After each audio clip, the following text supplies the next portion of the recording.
Welcome back, my friends, to the show that never ends. Glad you could attend. Horror film is up on the block today. Came out this past weekend, and we're talking about The Shallows, starring Blake Lively and directed by Yam Colette Serra, and I probably mispronounced it, and I do apologize. But in any case, here we get the story of Nancy, played by Blake Lively, who goes out to this remote beach where her mother once was, and she's going out there to catch some surf. It's a secret beach. Well, things go awry when a great white shark comes in to the shallows and keeps her from getting to shore, and we see how she battles the elements in the ocean as well as this shark to try to survive and get back to the beach alive.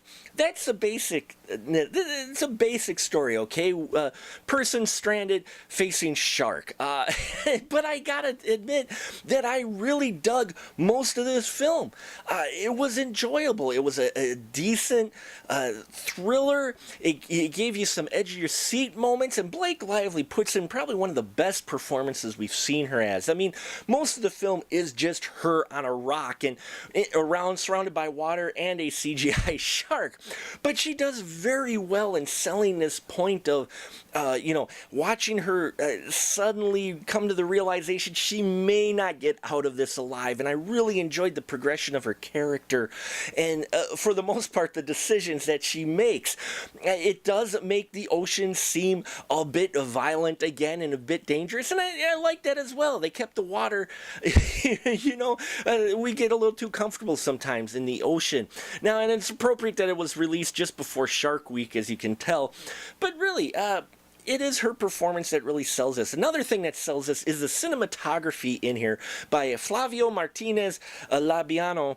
And oh my God, the cinematography in here, crystal clear water, such a great location, beautifully shot with wide angle lenses so you can capture the beauty of where she's at and the danger at the same time. Great juxtaposition between these two things, and I loved how that was captured, and I think the cinematography really helps set this film up.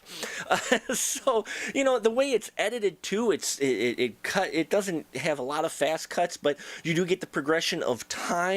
There is some suspension of disbelief in here of just what she goes through, but you'll get that with a lot of these films. Now, there are a few weak points in here, including a jump the shark moment involving fire, and the CGI of the shark was good at times and really sketchy sometimes. And I will say the solution at the end was a bit contrived, but by then you can forgive it because you're into this character, and you want to see her battle, but you're not quite sure if she's going to survive, especially the way they set up in the beginning. And does she survive? Not going to ruin it for you, but I'll tell you that outside of those last 5 minutes, which we can kind of forgive because of the strong sense of danger and the tension developed during most of the film, The Shallows, I think, is definitely one that should be seen by horror movie fans, especially shark horror movie fans. At least go see it for a matinee price. It's a solid thriller, one of the better wide release horror films out there, and I think you'll enjoy it even with the kind of ending that we end up getting. So check out The Shallows. I give The Shallows 4 stubs. It was a lot better than I thought it would be. It doesn't overstay its welcome in the runtime length, and they do some very interesting things as well with the Blake Lively's character to keep things moving. So check it out. If you have, leave your comments down below. Please subscribe if you haven't already. I appreciate every single one of my subscribers. It's because of you guys I do this. Thank you so much. Until next time, keep that ticket stub.